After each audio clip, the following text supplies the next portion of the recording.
C'est le mystère que Dieu a révélé à Ézéchiel. Il a dit, écoute mon ami, tu ne comprends rien. Tout commence par la face. Parce que tout contact qui se solde par la défaveur ou la faveur, on se regarde face à face. Dans un bureau, pour ceux qui cherchent l'emploi, on te regarde. Il n'y a pas un endroit où tu vas aller sans qu'on te regarde sur la face. Et la première échec mystérieuse, ou le premier échec, la première chose, la première impression spirituelle se dégage par tes yeux et ton front. Et je déclare encore ce matin que cette main qui avait négativement écrit sur ton front, cette écriture est lavée par le sang de Jésus. Lavée par le sang de Jésus. Lavée par le sang de Jésus.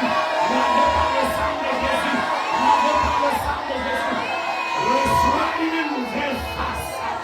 Reçois une face attractive. Reçois une face qui attire le respect. Reçois une face qui attire la faveur. Reçois une face qui attire le respect et la crainte. Et sur cette face cette fois.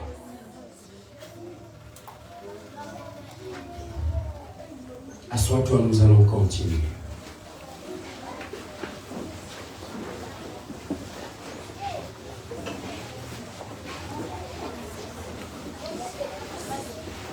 Comme hier, je m'en vais être éparse, selon qu'il veut que je sois. C'est pour ça que je demande aux enfants, courons, je vais vous donner une révélation pour vous situer, pour vous positionner. Courons dans Genèse. Je vais vous donner une révélation. Genèse, c'est, je crois, Genèse au chapitre numéro 2, si je ne me trompe pas. Genèse au chapitre numéro 2, oui, et le verset 10. Nous avons lu le verset 10. Je m'aimerais rapidement vous donner quelque chose avant de continuer. Nous avons beaucoup à faire ce matin. Alléluia. Regarde-moi et dis Amen. Amen. Regarde-moi et dis Amen. Amen. Qui est connecté à moi ce matin? Amen. Allons-y rapidement, Genèse chapitre 2. Je vais lire pour nous, comme hier. Je me fais le plaisir d'être notre lecteur.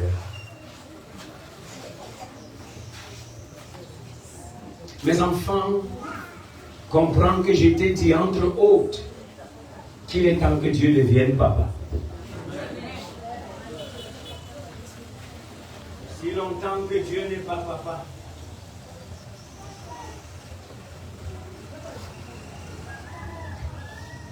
je suis au chapitre 2. Je vais lire le verset 10. Vous suivez, ou bien vous lisez calmement avec moi. Un fleuve, quelqu'un dit un fleuve.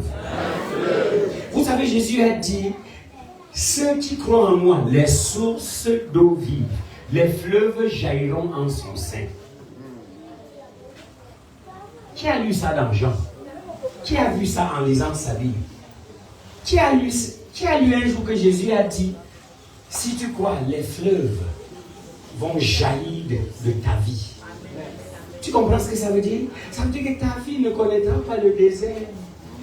Je vous parle à partir de mon nouveau mandat du mois de mai. Mais ne me confonds pas aux prédicateurs de la prospérité qui sont des escrocs. C'est pour ça que je ne prends pas d'offrande.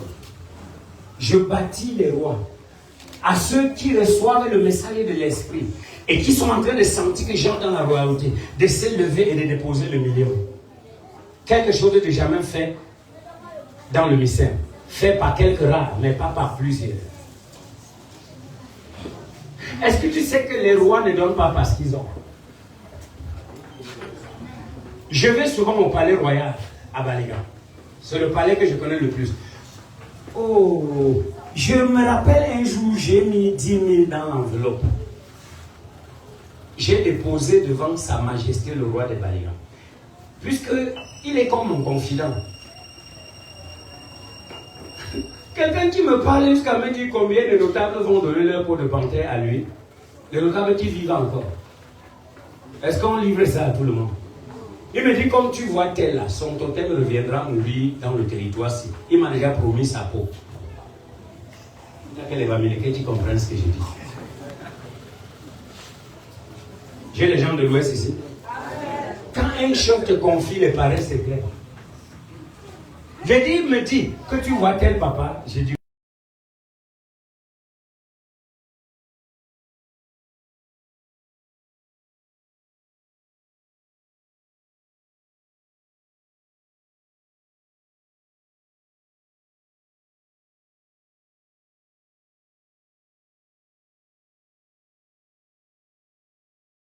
brûler la maison où les choses s'y étaient. Et je n'en avais plus. Je n'avais plus un pot pour sortir en public, poser mes pieds. Pasteur, tu m'as fait du bien. Parce que là où je suis là, je n'attendais que la mort de tel et de tel et de tel dans le village pour avoir les nouvelles pour repartir.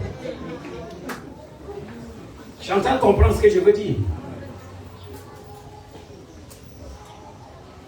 Parce que lorsque leur mort devait approcher, ils devaient venir avec leur totem dans le territoire balégan. Pour qu'un petit chasseur qui ne connaît même pas tuer le rat les tue. Et comme lorsqu'on tue la panthère, on porte pour aller à la chefferie, il devait récupérer les peaux. Il m'a livré ce secret. Et le jour-là, bon, ça c'est un autre jour, j'ai lui donne 10 000. On ne donne pas au roi parce qu'il manque. Et le roi ne donne pas aussi parce qu'il a. Parce que tout lui appartient. Mais il arrive que le roi n'a rien. Nous ne donnons pas à Dieu parce que Dieu manque. Et je lui ai donné 10 000, il m'a dit que pasteur, est-ce que tu sais que là où j'avais là, dans toutes mes poches, il n'y avait pas 1000 francs. Tu comprends ce que j'ai dit? Dans toutes mes poches, il n'y avait pas 1000 francs. Le roi d'une communauté au moins de 50 000 personnes. Dans toutes ses poches, il n'y avait pas 1000 francs. Et pourtant, chaque fois que tu viens au palais, c'est là où j'allais en venir. Tu viens matin, midi, soir, il y a les gens qui sont en train de manger et de boire. Il y a certains fainéants qui ne font plus rien. Comme de Mebo. J'ai l'un de Mebo qui ne fait plus rien. Il se lève le matin, il va lui au palais.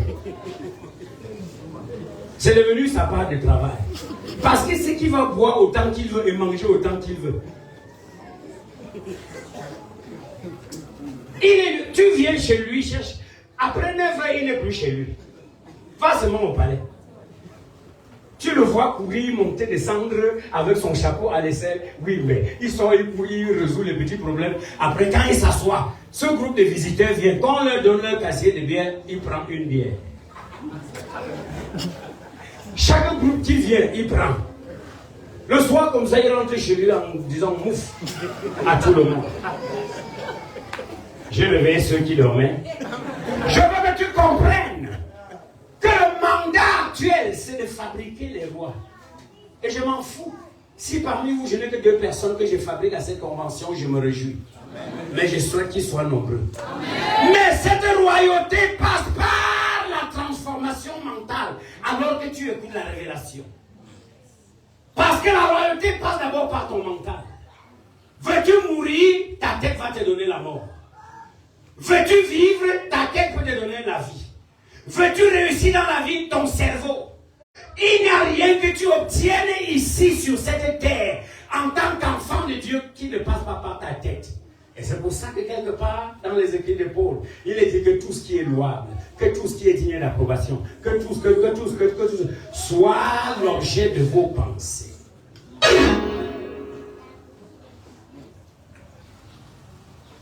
C'est pour ça que je te disais hier, si tu lis la Bible à la recherche des problèmes, tu vas les trouver. Genèse 2. Est-ce que j'ai quelqu'un qui est suffisamment désespéré? J'ai des gens ici qui ont connu un certain désespoir, même si ce n'est pas beaucoup. C'est à vous que je m'adresse. Ouais, ce n'est pas facile de lever la main parmi les gens, maman, et de dire que je suis un homme désespéré. Ce n'est pas facile. Parce que chacun cache son désespoir dans son cœur. Heureusement que Dieu voit les cœurs. Tu n'as pas dit amen si tu avais pensé. Lisons ce verset. La Bible dit là-bas au verset 10. Un fleuve sortait d'Éden pour arroser le jardin. Quelqu'un dit pour arroser le jardin. Et de là, il se divisait en 4 bras. Le nom du premier s'appelait Pichon. C'est le fleuve qui entoure tout le pays de Havila, où se trouvait l'or. L'or de ce pays-là est pur. On y trouve aussi le bélium et la pierre d'onyx. 13. Le nom du second fleuve s'appelle Gihon. C'est celui qui entoure tout le pays de Kouch. Kouch ici, c'est presque l'Éthiopie. Non, oui, je crois, la Libye, quelque chose comme ça. Oui, c'est l'Éthiopie. Le nom du troisième fleuve est Hiddekel. c'est celui qui coule à l'orient de la Syrie. Le quatrième fleuve, c'est le fameux Euphrate qui traverse l'Égypte. Écoutez-moi bien. Non, l'Euphrate, oui, ça passe aussi à l'Égypte. Écoutez-moi bien.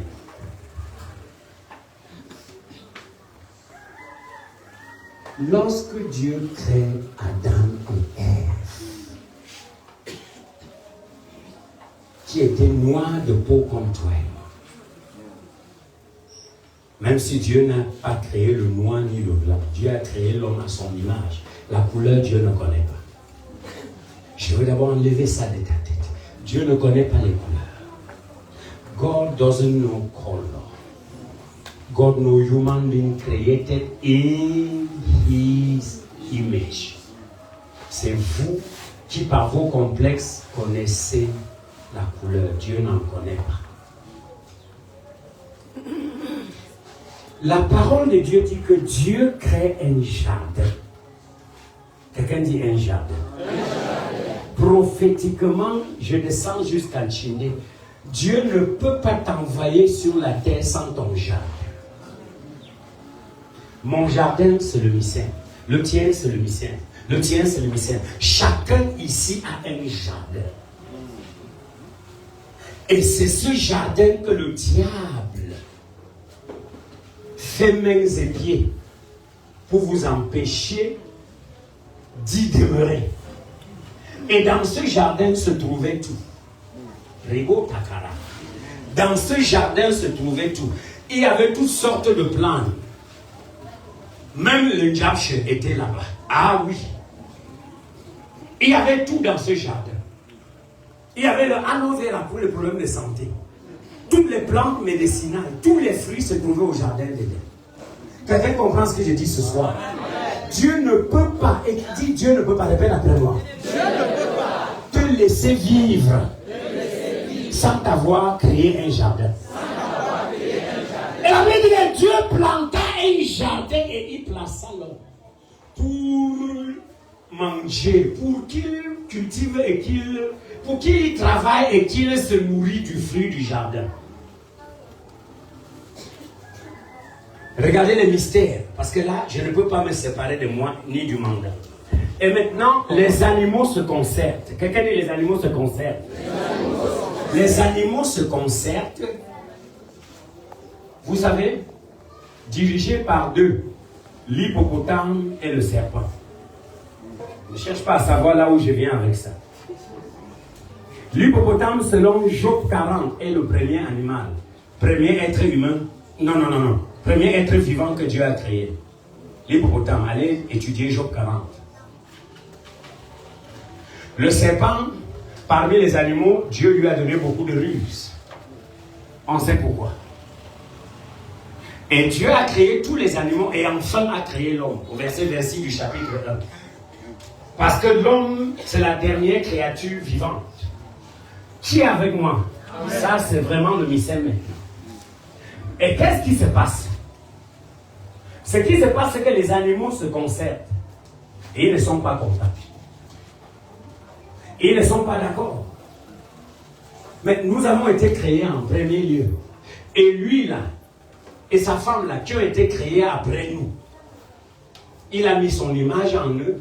Et ils ont la capacité de dominer sur nous. Et pendant que les animaux sont en train de se fâcher, le diable vient. Parce que lui aussi n'est pas d'accord que l'homme soit créé à l'image de Dieu. Il a été chassé du ciel, il y a trop d'années, personne ne connaît. Et il sait que Dieu a créé Adam et Ève comme ça pour régner sur la terre. Et ils seront une menace pour lui, Satan et ses démons. Même s'il ne connaît pas trop ce qui va se passer. Et Satan donc vient vers les animaux et leur dit, on fait comment? Je peux vous aider. Puisqu'il est le menteur et le père du mensonge, je peux vous aider. Je peux vous aider à détruire cette famille. Nous allons passer par sa femme, parce que sa femme, elle est prenable. Nous allons passer par elle. Et les animaux disent, comment il dit, serpent, tu es prêt? Le serpent lui dit que je m'incarne en toi. Parce que si je vais, moi-même, ils vont me connaître. Je me cache en toi, serpent, puisque vous vous frottez à eux tous les jours. Ils ne verront que toi, ils ne me verront pas. Je serai caché en toi. Un oiseau mystique noir vient s'asseoir ici. Et vous ne le voyez que lorsque Dieu le frappe et il meurt.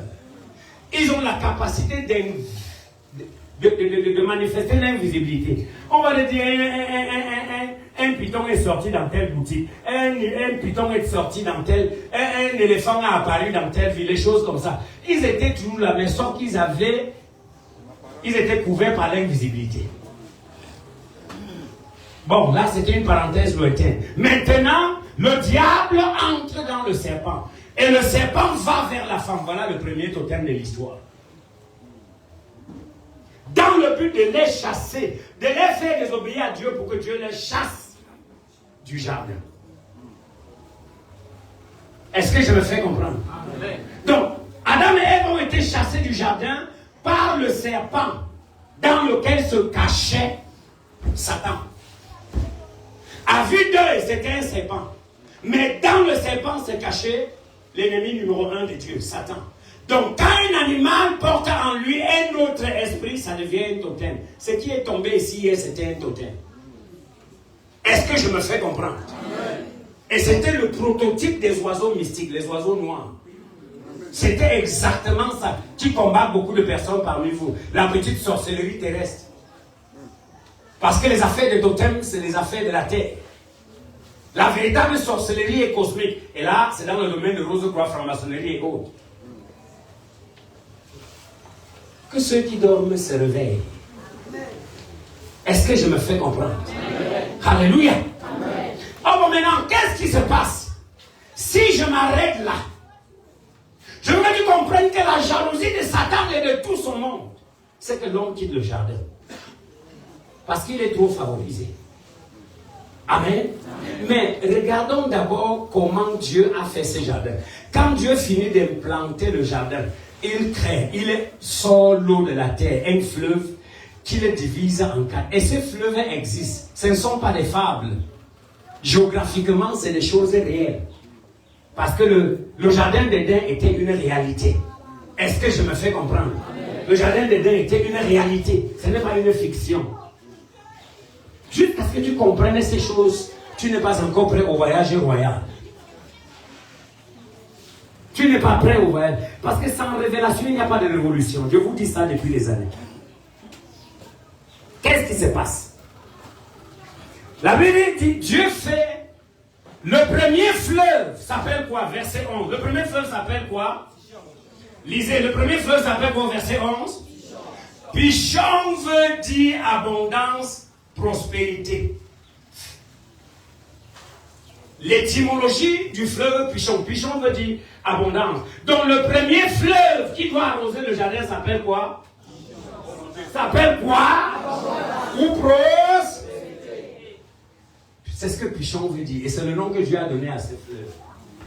Tu comprends donc les intentions originelles de Dieu pour ta vie.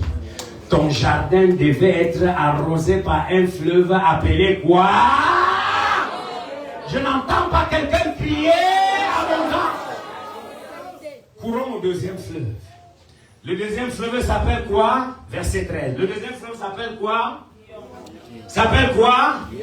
Guillaume ou envelopper, couvrir, sécuriser, protéger. Étymologiquement, Guillaume veut dire envelopper, sécuriser ou sécurité. Tu devais prospérer. Et le deuxième fleuve devait sécuriser ta prospérité. Est-ce que tu comprends? Les dévoreurs ne devaient pas être là. Ça va là le plan de Dieu. Qui me comprend jusqu'à présent? Guillaume veut dire quoi? Envelopper ou sécuriser ou sécurité si tu veux. Car le premier veut dire abondance et prospérité, le deuxième fleuve veut dire sécurisation. Dieu te donne et il sécurise. Dieu te donne et il sécurise. Dieu arrose, tu prends de l'ampleur et lui-même fait quoi? Il sécurise. Voilà le plan originel de Dieu. Regarde le plan originel de Dieu. C'est par ces choses que je veux vous amener à ce qu'on appelle démantèlement avec résultat. Parce que, écoutez,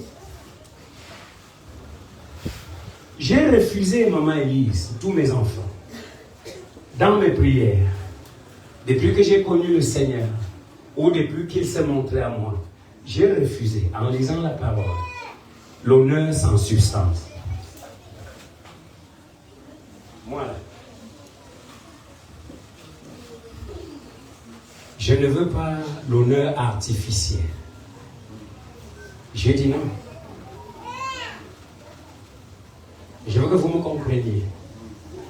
Seigneur, restaure ma grandeur. Ça veut dire, Seigneur, je ne veux plus d'honneur sans rien à montrer. Quelqu'un dit l'honneur avec substance. Quelqu'un dit l'honneur avec témoignage. Bon, mais là, il faut que tu comprennes qu'auparavant, tu dois cultiver ton jardin. Mais tu dois cultiver quel jardin s'il est occupé. Si ton jardin est occupé, et que tu ne connais pas comment déloger les occupants illégaux du jardin, nous allons y revenir. Nous allons doucement. Et le troisième fleuve s'appelle quoi? Est-ce que je veux entendre la voix de quelqu'un? Les élèves qui sont parmi nous, le troisième fleuve s'appelle quoi? Ça veut dire, idéquel étymologiquement veut dire vigoureux. Ou bien rapidité. Le troisième fleuve, idéquel étymologiquement veut dire rapidement, vigoureusement, avec force. Voilà ce que idéquel veut dire. C'est le nom du troisième fleuve.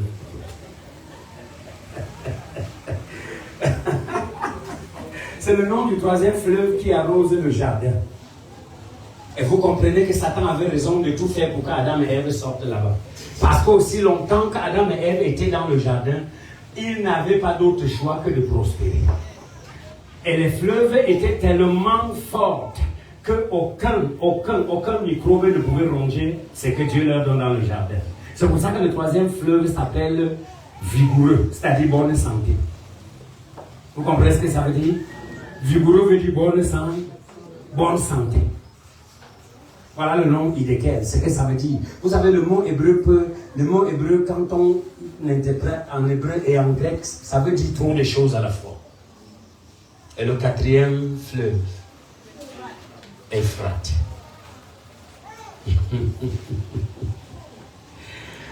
Rendolorobosa. Quelqu'un dit fertilité. Je n'entends pas ta voix. Euphrate veut dire quoi? Quelqu'un me dit bien portant. Quelqu'un me dit beaucoup. Voilà le mot Euphrate. Euphrate veut dire fertilité en abondance. Voilà donc les 4 fleuves, Monsieur l'Ancien, qui doivent et qui devaient et qui doivent arroser notre jardin. Regardez-moi, tout le monde, mets-toi debout. Est-ce qu'à partir de ça, parce que mes enfants, tout part de la parole. Quelqu'un dit tout part de la parole. Et quand je vous dis, tu n'es rien sans la parole, tu me sors de la parole, je deviens Samson après les 7 traites coupées. Tu me sors de la Bible, tu peux me manger sans effort. Mais comme c'est impossible de me sortir de la Bible, mes enfants, le point de départ c'est la Bible, le point d'arrivée c'est la Bible. Si tes premiers parents étaient créés et placés dans un jardin ainsi arrosé, par des fleuves qui portaient ces noms-là, qu'est-ce qui justifie que tu n'entres pas dans la royauté? La royauté ne veut pas dire que tu deviendras tout ce que les gens vont regarder. Ça veut tout simplement dire que tu vas entrer dans ton jardin et manifester un certain bonheur qui te correspond. Pas par rapport à X ou à Y. Non! Qui comprend ce qu'il dit ce matin?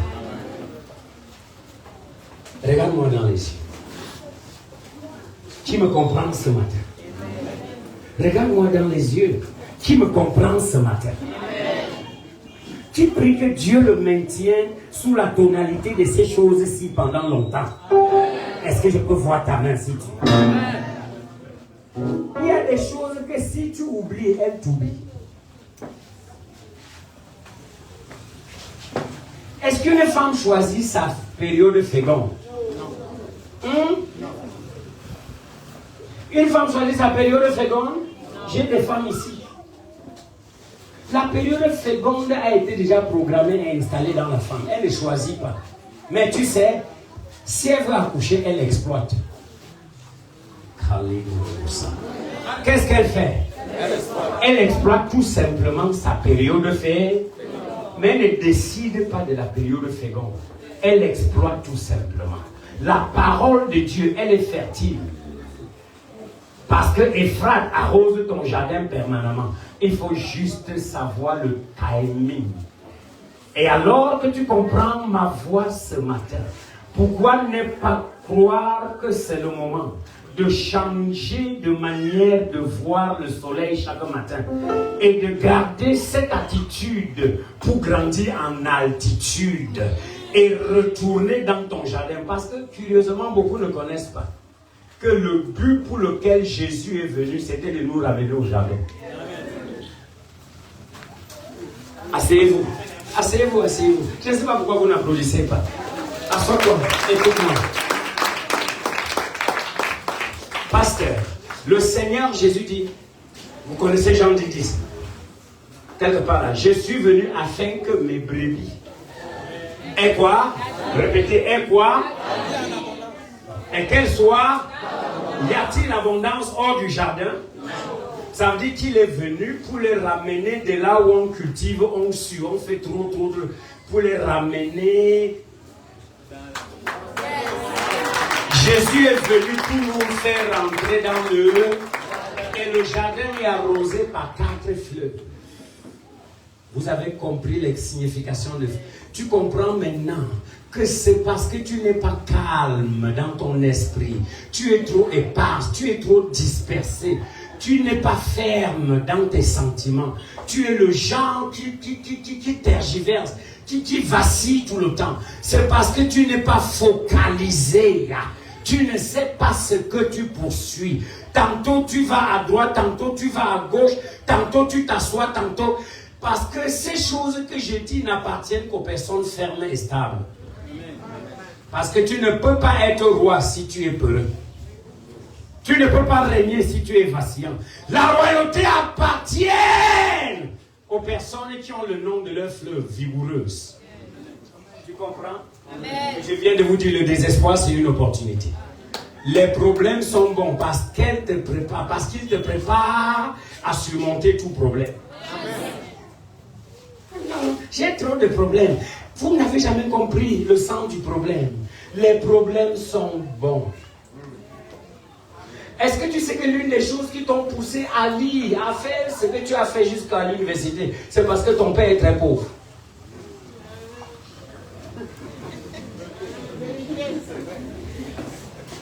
Si je manque, il me demande. Un exemple pour vous tous. C'est parce que par Dieu, c'est un vaurien, un nul, que le gars s'y a dit non. Et ses petits frères sont un peu comme leur père. Le gars s'y a dit non.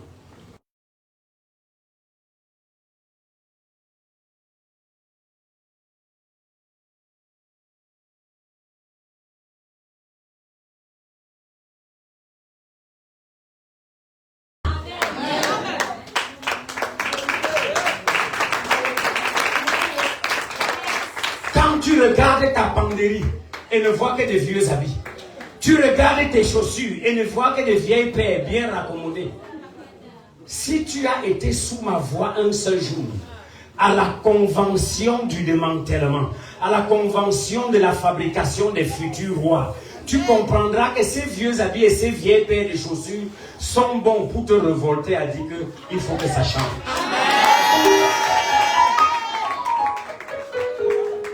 Est-ce que je me fais comprendre? Que de t'asseoir et de pleurnicher et d'accuser.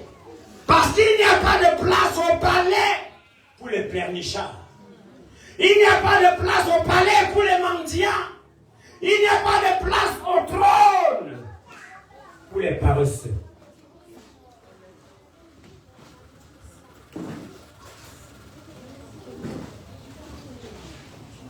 Peut-être ton enfant en Europe, il t'envoie assez d'argent. Pour honorer ton enfant, transforme cet argent, sème cet argent quelque part où ça commence à produire. Et quand ton enfant t'envoie, dit que mon fils n'envoie plus. Ou bien ouvre un compte bloqué pour que tu construises une université ici. J'en ai. Ce que tu m'as donné depuis 5 ans, j'ai déjà commencé à fructifier ça. Le malheureux enfant d'Inchiné, c'est celui qui ne me comprend pas à fond. Parce que beaucoup me comprennent comme ça, là. Moïse est entré dans la royauté à 80 ans. Tu n'as pas encore 80. Beaucoup à 70 ans commencent à préparer la mort. Je ne sais pas ce qui se passe. Notre président est là à 92 ans, il refuse de mourir. Mais tu n'as que 70 ans et tous les jours tu dis si je meurs, tu meurs quoi? Le chef de l'État du Cameroun a plus de 90 ans et il ne veut pas mourir. Mais toi qui as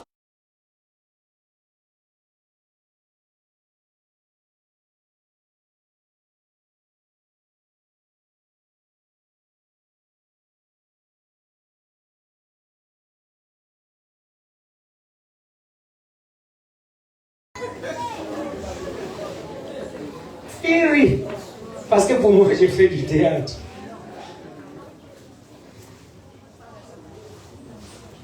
À partir de ce que j'ai dit par rapport au jardin d'Éden et les 4 fleuves et leur signification étymologique, qui comprend l'intention de Dieu pour sa vie. Oh mon Dieu, est-ce que tu peux lever la main? Qui comprend l'intention de Dieu pour sa propre vie. Ton amen me provoque au bout.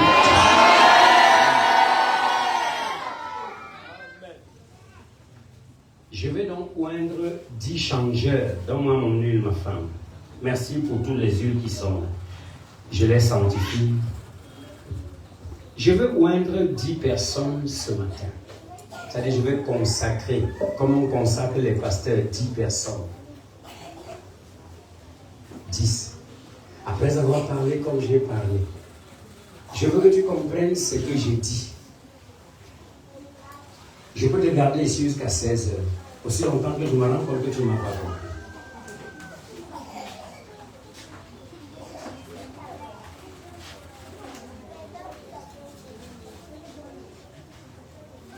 Il y a une différence entre un motivateur, pasteur motivateur, et un oracle. Les deux disent presque les mêmes choses, mais le fond n'est pas le même. Si j'étais un motivateur, j'aurais déjà pris 3 offrandes, voire 5. Parce que leur objectif, c'est cueillir. J'ai des gens parmi vous qui ne payent pas la dîme, qui ne donnent pas la dîme, autant pour moi. Ils jouent. Surtout les gens, tu vas découvrir ça, mon fils, surtout les gens qui se rendent compte que dans leur église, si la dîme monte beaucoup, on saura que c'est lui qui a payé.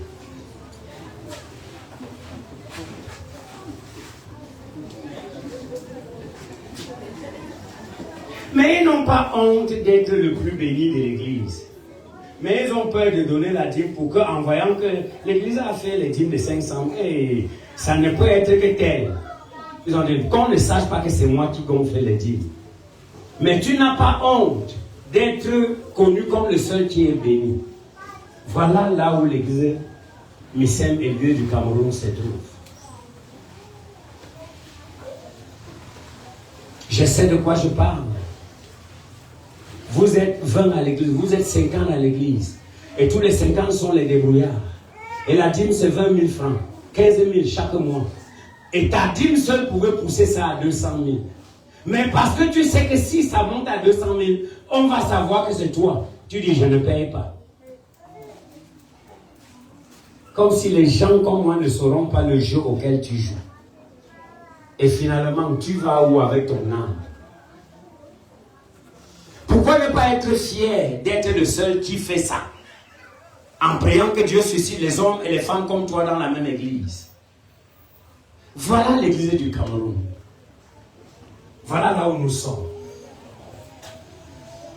C'est pour ça que quand je vous regarde comme ça, je me demande combien parmi eux sont les élus de Dieu. Combien sont des véritables élus? Combien? Mais ma sueur sur tous les ans me justifiera devant Dieu. Amen. Amen. Où sont les hommes et les femmes dont Dieu ne plus le secours, mais le Père? Ils sont où? Ces hommes sont où? Ces hommes et femmes dont Dieu ne plus le secours. Where are these men and women that God has ceased to be their helper. My helper, my helper. God wants you to say now, my Father, my Father.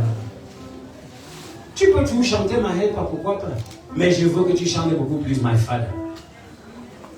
There is something that draw me closer in your presence, my Father. God ceased to be your helper and become your father. You are on your way to royalty. Tu sais pourquoi? Parce que c'est les fils qui héritent les pères. Si Dieu est ton aide, tu es serviteur au palais. Mais quand Dieu devient ton père, ça veut dire que tu es l'un des héritiers au trône. C'est pour ça que la prospérité flamboyante dans le mystère ne sera pas accordée aux hypocrites. Elle sera accordée aux véritables fils et filles qui ont honoré l'une et qui ont déposé leur vie à l'autel et ont dit, Seigneur, ouvre devant moi ces opportunités miraculeuses des millions pour que j'y accède pour glorifier ton nom. Il y a des gens, chaque fois qu'ils ont 1 million, ils se comportent comme s'ils ont 10 000. Parce qu'ils ne veulent pas qu'on sache qu'ils ont 1 million. Et ça fait mal au cœur. Tu ne peux même pas t'acheter ta moto parce que tu ne veux pas que ton pasteur sache que tu peux acheter une moto. Tout le temps que tu veux acheter, tu dis non, si j'achète, on saura que j'ai l'argent.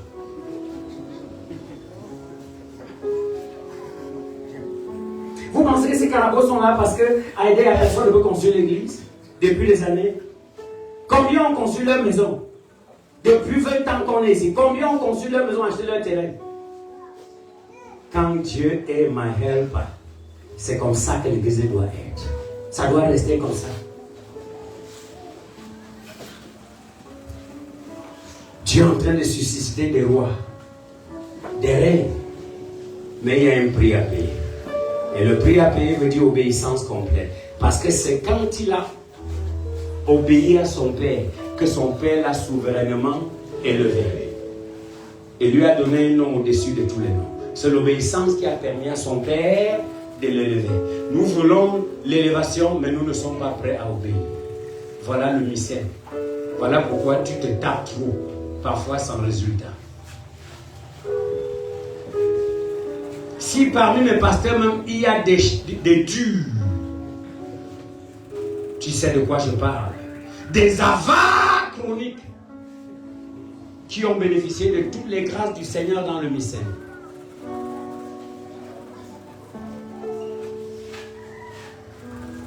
Mais ils oublient que tout ce qui monte finit par descendre. Je veux moindre ce matin Joseph. La première personne sur qui je vais verser cette huile, c'est Joseph. Jusqu'à ce que tu t'identifies à une personne de renom dans la vie, donc tu sens que votre cœur bat de la même manière. Il y a des personnes ici dont l'histoire de Joseph ressemble à la leur.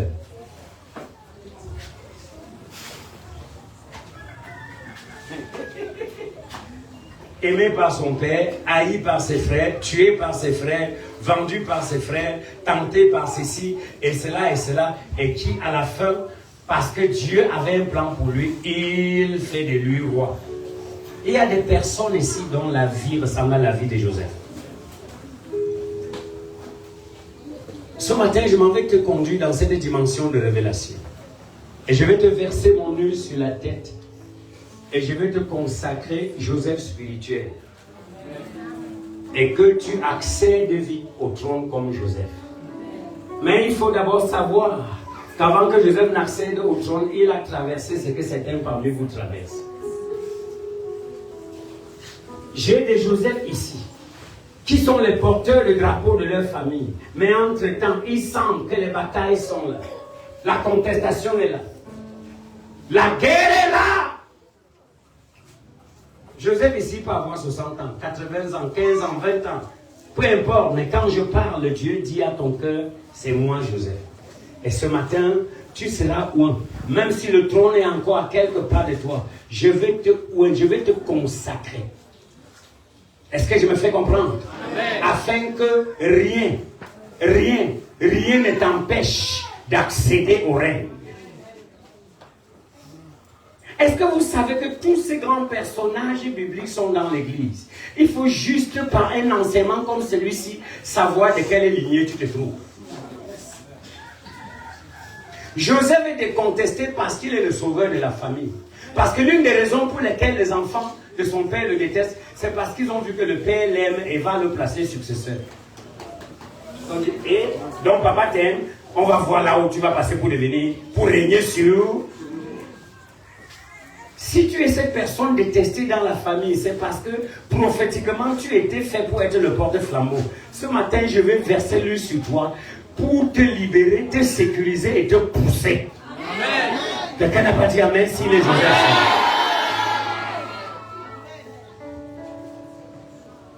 J'ai parlé de la consécration. Il y a plusieurs types de consécration. Il y a les consécrations pastorales ou sacerdotales. Mais il y a aussi les consécrations prophétiques par rapport à celle-ci. Et je prie même droit levé que tu n'oublies jamais cette convention.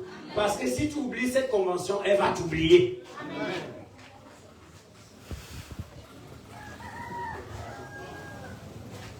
La deuxième personne que je vais consacrer ce matin, c'est Esther. Esther veut dire homme ou femme.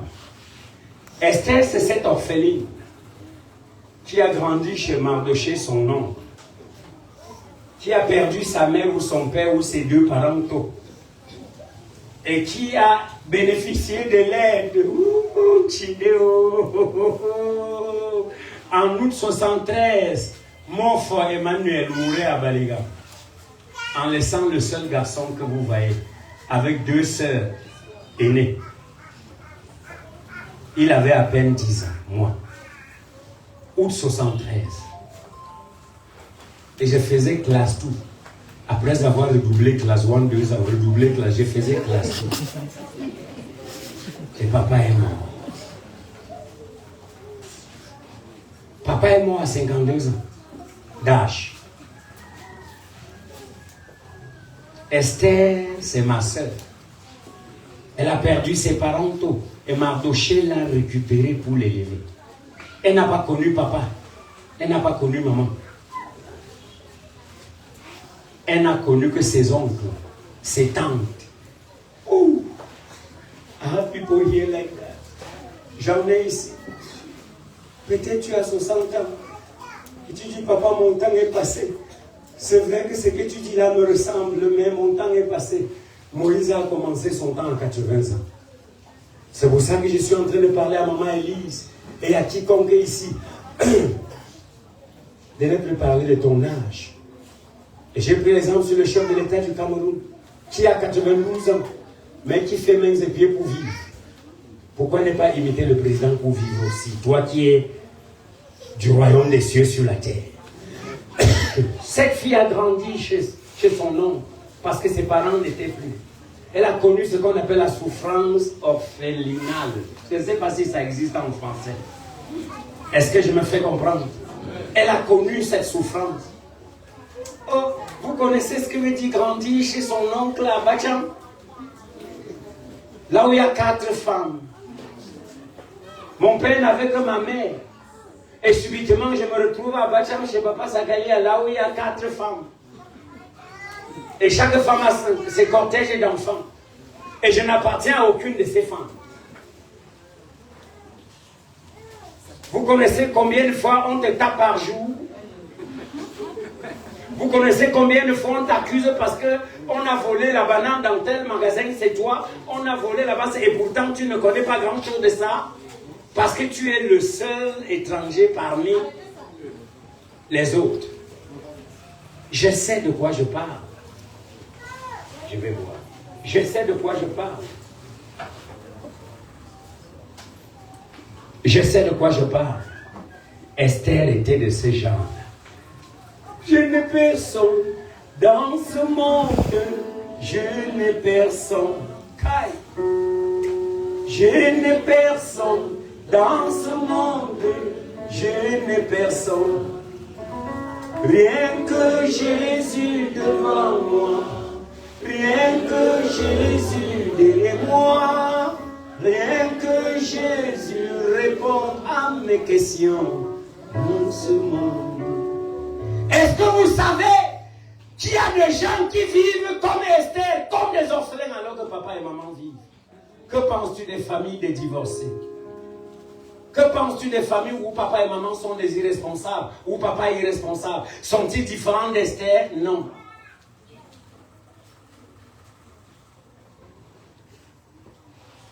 Papa et maman peuvent être vivants. Mais ta vie ressemble typiquement à celui d'un orphelin, à celle d'un orphelin. Oh, on dit, médecin tu. Ça dit, tu es l'orphelin d'un vivant. C'est comme ça? Tu es l'orphelin d'un vivant. J'ai des orphelins des vivants qui ont grandi comme ça et qui arrivent au mystère croyant avoir tout perdu. Tout ce qu'ils veulent, c'est le message de réconfort en attendant la mort. Rien n'est perdu. J'ai dit, le Dieu d'Esther est encore à l'œuvre. Ton amen doit me convaincre. Les orphelins sont aussi les enfants bâtards. Papa a accouché et abandonné. Tu ne sais pas comment tu as fait pour avoir même le brevet. Et ta vie a été ainsi marquée et traumatisée. Et jusqu'aujourd'hui, le traumatisme là est là. Et Jésus pour toi est une consolation, c'est le paracétamol. Jésus n'est pas le paracétamol. Jésus change la donne. Ce matin, mon nul va se verser sur la tête de chaque Esther qui se trouve dans cette salle. Si tu m'entends, peux-tu réagir? J'ai dit, si tu m'entends, peux-tu réagir? Je commence maintenant à consacrer les personnes qui gouvernent. Je vais consacrer ce matin les Néhémies. Les gens qui disent, même si c'est détruit, je rebâtirai. Tu comprends ce que j'ai dit ce matin? Je veux voir ta main. Tu vas venir au nom de chacune de ces personnes si la vibration spirituelle de ton cœur, prophétique de ton cœur te conduit vers là. Si tu sais que tu as été né pour rebâtir ce que l'ennemi a détruit dans ta famille, dans la nation. Oh, est-ce que tu sais qu'il y a des gens ici qui ont passé tout le temps à rêver les chefs d'État? Ne montre pas ta main. Parce que ça attire les jalousies. Je me rappelle à l'école biblique, lorsque le prophète Renévier, l'apôtre Renévier est venu de la Suisse, un Suisse, je pense qu'il n'est plus d'actualité parce qu'il était déjà. Quand il priait pour les 28 étudiants de l'école biblique apostolique bilingue, la première promotion, dont j'avais la grâce d'en faire partie, il est arrivé sur moi, il s'est arrêté, il a dit, un leader international d'église. Et mes amis m'ont détesté ce jour-là jusqu'à la graduation.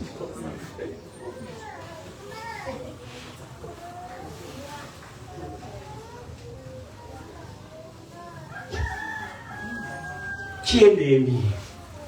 Quand les ennemis détruisent Israël et prennent les enfants d'Israël, la grande partie en captivité. Et on ne laisse que les malades et les vieillards. Et on va avec toutes les personnes vigoureuses dans les pays voisins qui ont conquis Israël. Et arrivé dans le pays voisin là, il trouvait une situation.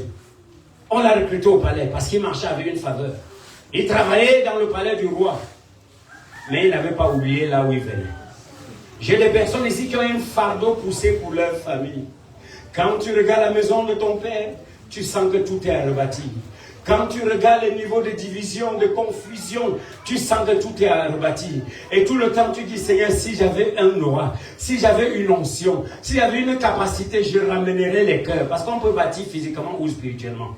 Quand tu regardes votre village, la grande concession des patriarches, il n'y a aucune maison qui a une taloche. On a taloché avec une seule pelle de ciment. Toutes les maisons sont comme elles sont. Parce que la pauvreté, c'est de génération en génération. Et tu dis, Seigneur, si tu avais fait de moi un jeté, Seigneur, je bâtirais quelque chose qui enlèverait cette honte. Tu es Néhémie. Néhémie a le fardeau de rebâtir. Dans son quartier au village, personne n'a jamais conduit une voiture. Et il dit, Seigneur, cette malédiction doit être brisée. Pourquoi papa ne pas m'utiliser pour briser cette malédiction? Ce matin, je veux consacrer les Néhémies. Si quelqu'un m'a compris, qu'il réagisse. Tiens-toi debout sur tes pieds.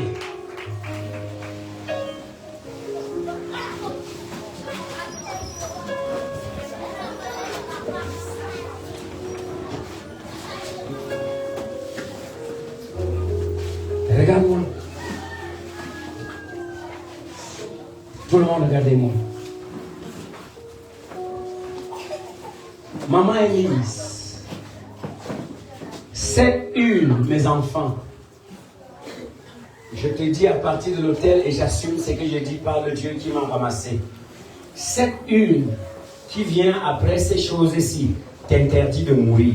Amen. Parce que cette huile, ça te consacre et ça te met au travail. Jusqu'à ce que tu fasses ce que tu veux faire derrière Némi ou derrière X ou Y, tu n'es pas autorisé de mourir. Amen. S'ils ne me comprennent pas, Seigneur Jésus.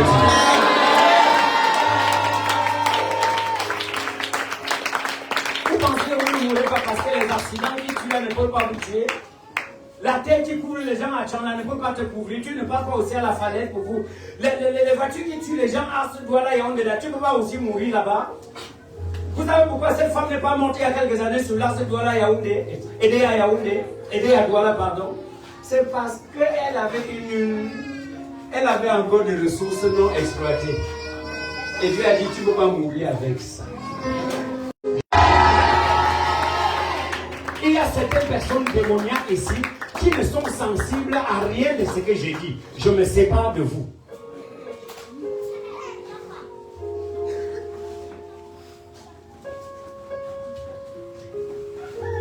Je veux aussi oindre les routes. La Moabite. Je veux oindre Ruth. Quelqu'un dit Ruth. Je n'ai pas entendu ta voix. Ruth a un arrière-plan païen. Selon l'étude biblique que vous connaissez, ça attribue même maudite, les Moab. Parce que c'est l'inceste. Elle est Moabite. Elle est née de l'inceste de son père. Bref, Dieu dit que ceux-ci ne seront même jamais sauvés. Mais vous savez que Dieu n'est pas un morceau de bois. Dieu revient à ses décisions. Et plus tard, à cause de la rencontre de Ruth et de la famille d'Elimelech, Dieu abroge ses propres lois. Dieu amende ses lois. Tu dis que dans ta famille, il y avait des vampires, il y avait des ceci, il y avait des ceci, personne n'a jamais réussi. Dieu abroge tout en ta faveur. Si Dieu n'avait pas abrogé, tu fais quoi devant Chine? Tu sais aussi à quoi ressemble mon arrière-plan? Je déclare ce matin que lorsque l'onction de Ruth touchera ta tête, tout ce qui te réclamait depuis ton arrière-plan va cesser de parler. Si tu fermes tes yeux et dis Amen avec colère, Dieu t'a exaucé. Lorsque cette femme a compris le Dieu que je prêche, elle a dit à Naomi, Naomi, là où tu pars, je pars. Là où tu t'installes, je m'installe. Là où tu meurs, je meurs. Là où on t'enterre, on m'enterre. Ce n'était pas à cause de Naomi, c'était à cause de ce qu'elle a vu derrière Naomi, le Dieu de Naomi. Tu comprends? Mais nous considérons aussi Ruth comme une fille loyale et ferme. Quelqu'un dit loyale et ferme. Le genre de Ruth que Dieu veut ordonner ce matin. Dieu veut consacrer les personnes qui ne changent pas de décision, qui ne sont pas vacillantes en engagement. Les personnes qui disaient oui le matin et quand le vent est contraire, ils disaient non. Non. Ruth, c'est si mon mari meurt, peu importe. Et vous devez savoir, selon la théologie, Ruth a fait 10 ans avec Machlon. Je pense que Machlon était... Il y avait 2 enfants. Supposons que Machlon était son mari. Ruth a fait 10 ans avec Machlon. 10 ans. Sans concevoir avant de faire une fausse couche. 10 ans.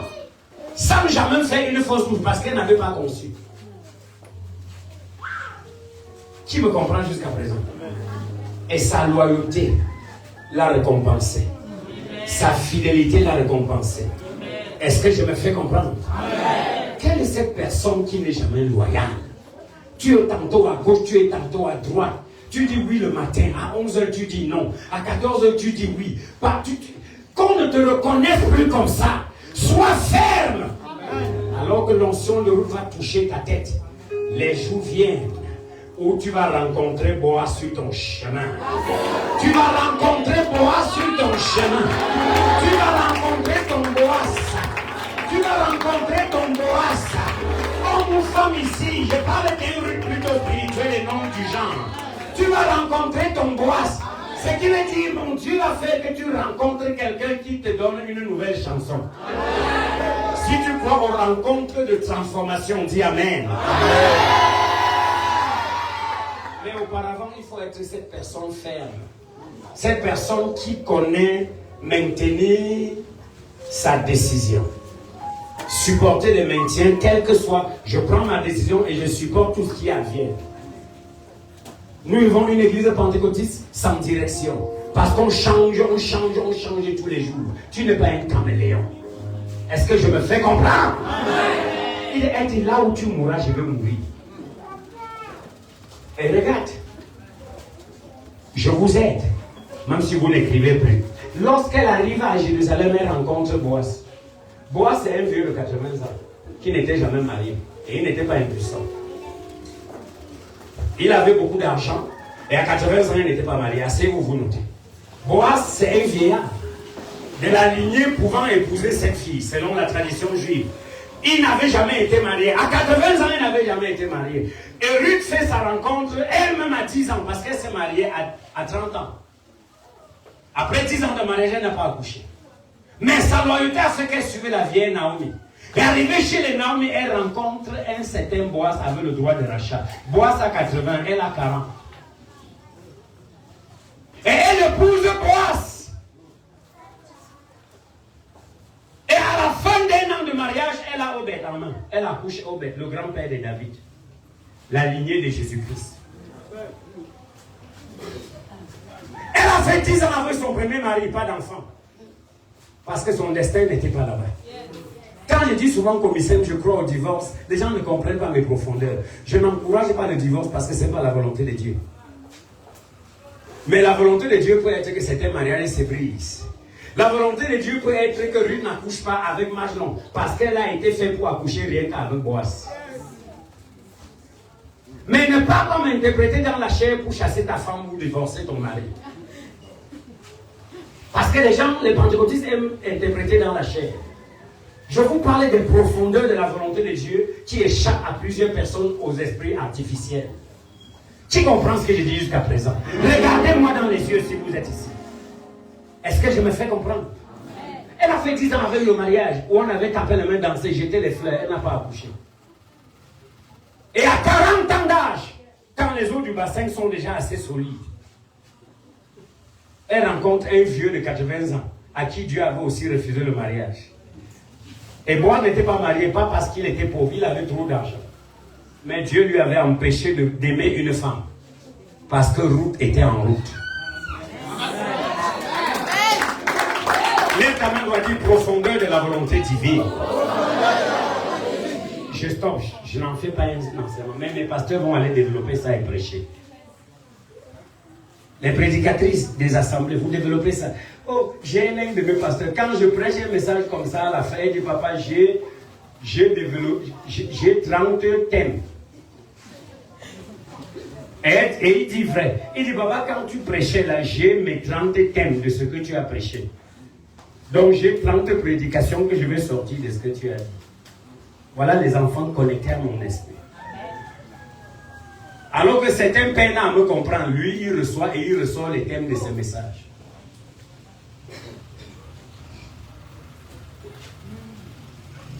« 10 ans de mariage est normal, chanter. D'un jeune, ils se sont mariés, 2 jeunes, rien, pas d'enfant. Et il y a un vieux quelque part dans les millions. Dieu dit, tu ne te maries pas parce que ta femme est païenne, elle est de l'autre côté. Naomi, là, lui-même ne connaît pas. Quand tu dis, Seigneur, conduis mes pas, sois prêt. Parce qu'il te conduit par des chemins tortueux, sans te dire là où il t'amène. Et c'est lorsque tu arrives que tu dis, hein, donc c'est ici que tu m'as mené. C'est pour ça que tu dois être calme. Quelqu'un dit être calme. Et lui faire confiance, être tranquille. L'affection, on n'imite personne. On ne se mesure à personne. Oh! Ça a 80 ans que le père a eu son premier et dernier enfant. Mais curieusement, le premier enfant là, c'est le grand-père de David. Parce que Obed accouche Jessé, Esaïe accouche David. Isaïe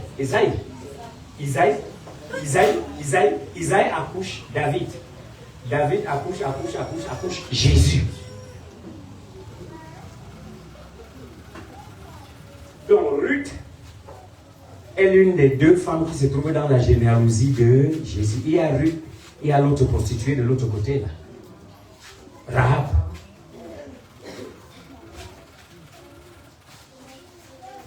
Voilà les voies de Dieu.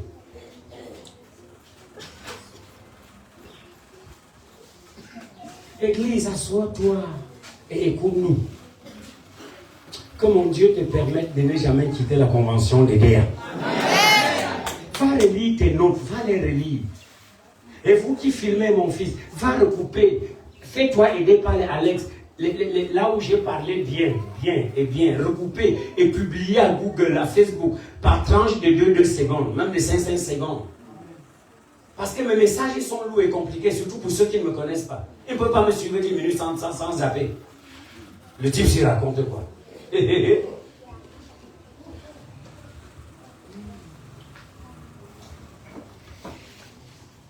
C'est vous qui nous vendez, vous les jeunes gens, au monde.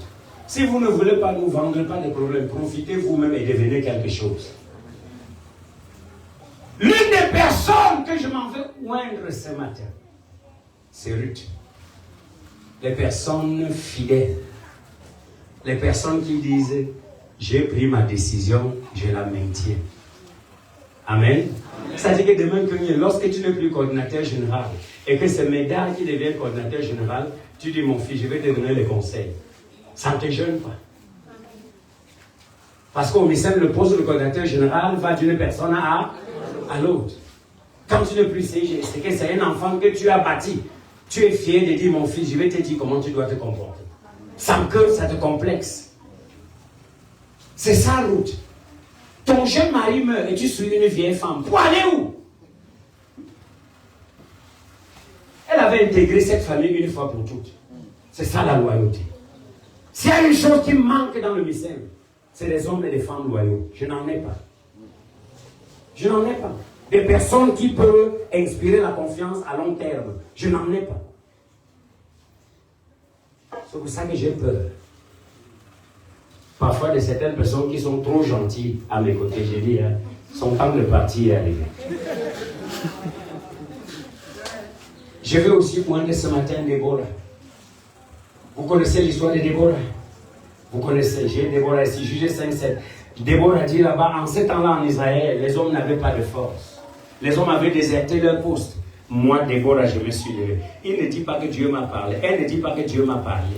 Tu comprends, madame? C'est pour ça que je te laisse prendre les initiatives. Je te regarde. Parfois, je dis oui. Elle dit, Daddy, j'ai dit oui. Daddy, je dis oui. Parce qu'elle est Déborah. Je veux voir jusqu'où elle va arriver. Afin que si elle chie dans sa culotte, elle ne dise pas que mon mari m'a empêché. Si elle ne réussit pas, qu'elle ne m'accuse pas. À un moment donné, nous les hommes mariés, nous devons comprendre que peut-être la femme que Dieu nous a donnée est Déborah. Déborah qui prend des initiatives, qui profite à toute la famille. Lapidote n'est pas complexé quand Déborah devient plus grand que lui. Au contraire, il est honoré aux portes. Et il s'assoit aux portes parmi ses amis. Puis, Déborah. Vous ne me connaissez pas, c'est moi le mari de Déborah. Ah bon? Oui, je l'ai épousée, elle avait 16 ans, c'est ma femme. Elle vient de passer ici avec les stocks et tous les pulls qu'on dit non. On a dormi ensemble aujourd'hui sur mon lit, c'est ma femme. Et il n'est pas complexé. Pourquoi certains hommes sont si complexés quand leurs femmes veulent s'émanciper? Es-tu un homme vampire? Je m'adresse aux mariés. Est-ce que tu sais que Dieu peut avoir décidé que c'est ta femme qui apporte le pain pour nourrir la maison? Et ta jalousie fait qu'elle ne puisse pas accomplir ce mandat. Parce que tu penses que si elle est élevée, elle va devenir, c'est qu'elle ne deviendra rien. Parce que même les femmes les plus misérables peuvent toujours devenir ce que tu crains là. Regardez-moi les hommes, que tous les hommes mariés se mettent debout. Ah, ils ne sont pas beaucoup. Tous les mariés, même ceux qui étaient mariés et ont des enfants, même si leur femme est morte ou divorcée, mettez-vous debout. Vous me regardez dans les yeux, soyez des lapidotes. Laissez vos femmes, parce que je vais les consacrer ce matin. Pas Déborah du Missin, même si c'est toujours Déborah.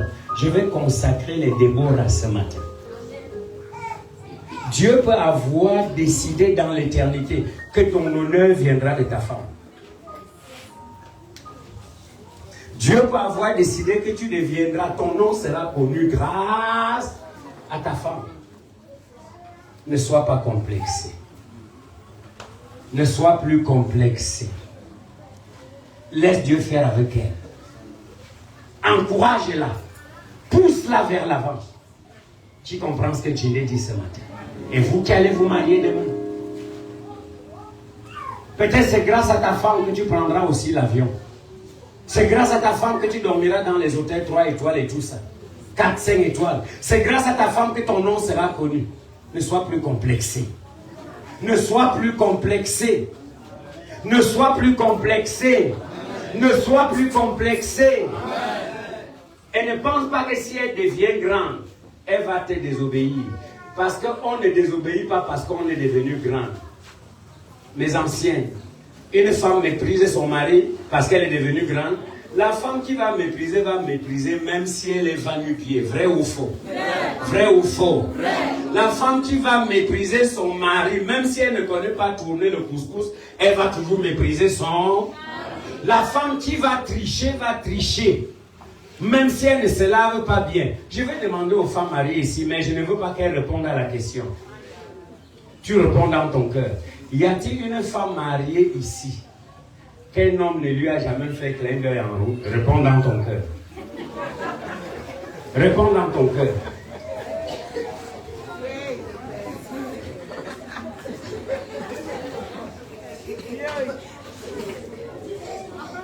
Cette femme n'existe pas, même si elle a un pied. Si elle sort sur les béquilles, il y a des hommes qui sont à la recherche des femmes qui marchent sur les airs. Il y aura quelqu'un qui va lui...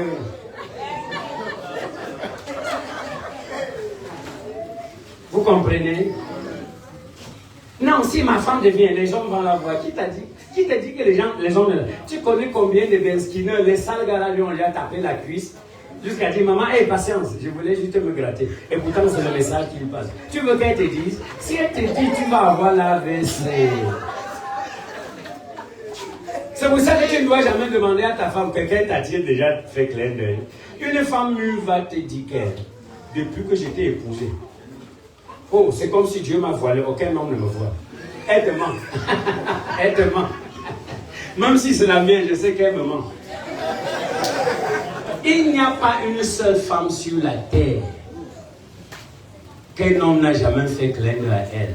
Même Mathé qui est vieille comme ça, il n'y a pas les vieux dehors. Il y a les vieux. Tu es vieux comme moi. Si on pouvait être des amis, tu es vieux que tu dis, oh, ma part est venue. Et je connais ma mère. On t'a envoyé, j'envoie le feu sur toi. Quand je parle, tu n'es pas avec moi. Est-ce que je me fais comprendre? Je vais consacrer les Déborah, les femmes qui rayonnent, les femmes de pouvoir, les futurs députés, les futurs parlementaires, les futures sénatrices. Je vais les oindre ce matin. Madame Fonning faisait le beignet haricot à Bépanda, mais dans son cœur dormait Madame la députée. Je vais consacrer cette personne, cette grande femme qui dort en toi, afin qu'un jour tu te souviennes que Tchinde avait libéré la femme là. Qui m'a compris jusqu'à présent? L'une des femmes, l'une des personnes que je m'en vais oindre ce matin,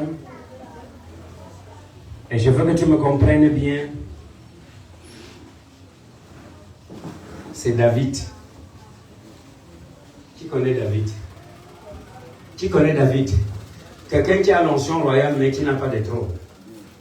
Tes rêves te font compter beaucoup d'argent mais tu n'as jamais. Chaque fois tu rêves que tu es dans une boutique, même si c'est la sorcellerie million ça, tu sens qu'il y a une sémence de grandeur en toi. Mais ça ne se manifestait pas. C'était David là-bas. Quelqu'un dit c'était David. Regardez-moi, regardez-moi. C'était David. David avait l'onction royale, mais il n'avait pas de trône. Il a déambulé ça et là dans les brousses, fuyant ça et là, alors qu'il était pour un roi par Samuel. Deuxièmement, il était méprisé par son père et sa mère. Parce que même ses frères le méprisaient. Quand on le regardait, on trouvait un petit orgueil. Le jour où il a dit, je vais tuer Goliath, on a dit que ses grands frères ont dit qu'on savait. On avait dit à papa de ne plus t'envoyer nous donner à manger ici au champ de guerre. L'enfant, si tu es toujours... Rentre, regardez le petit troupeau là. Comment peux-tu croire que le père et la mère de David l'envoient au champ, lui qui a 16 ans? Alors que ses grands frères de 25 ans pouvaient aller faire ce travail. C'est le petit enfant qui va au champ, méprisé par ses parents. Parce que quand les parents regardaient avec les yeux charnels, ils ne voyaient rien. Il y a des valeurs ici, surtout parmi les enfants-ci, dont les parents n'ont pas encore eu la grâce de voir ce que l'enfant sert. Et Dieu parfois ferme les yeux de tes parents de peur qu'ils ne te livrent aux vampires. Parce qu'il y a des parents, s'ils savent que tu deviendras quelque chose, ils vont tellement s'enorgueillir que les vampires vont te manger. Je veux dire à certains parents, il y a certains de tes enfants qui seront des David, mais que pour le moment Dieu rend rebelle. Pour t'empêcher de voir ce qu'ils seront. Mais dans leur rébellion, ils fréquentent, curieusement. Dans leur têtutesse, ils aiment l'école. Dans leur têtutesse, ils passent la classe, même avec 10 de moyenne, 9 forts, ils passent la classe. Mais ils te dérangent bien. Quelquefois, le Seigneur veut te cacher leurs valeurs naturelles, ce qu'ils seront. Parce que si tu connais, tu vas commencer à prendre les jeunes pour le sécuriser, comme si Dieu ne le sécurise pas. Et là, ça va le livrer aux démons. Ce sont les David. Quelqu'un dit ce sont les David. Tu sens la grandeur, mais le trône pour t'asseoir, il n'en a pas. Je veux te ouer ce matin. Quelqu'un qui m'a compris dit Amen. Chacun s'avancera derrière chacune de ses personnalités, m'ayant compris. Et l'une des personnes que je m'avais consacrée ce matin, c'est la 7e personne. Je sors déjà. C'est Josué. Non, c'est Élie. Élie le 18. Ça, il s'agit de personnes qui rêvent la spiritualité. Qui rêvent d'une onction au-delà des nations. Si je tourne encore beaucoup plus au Cameroun, c'est parce que je n'ai pas encore réussi à bâtir des gens. Si je bâtissais les gens, si je réussissais à bâtir, c'est que vous ne me voyez pas facilement.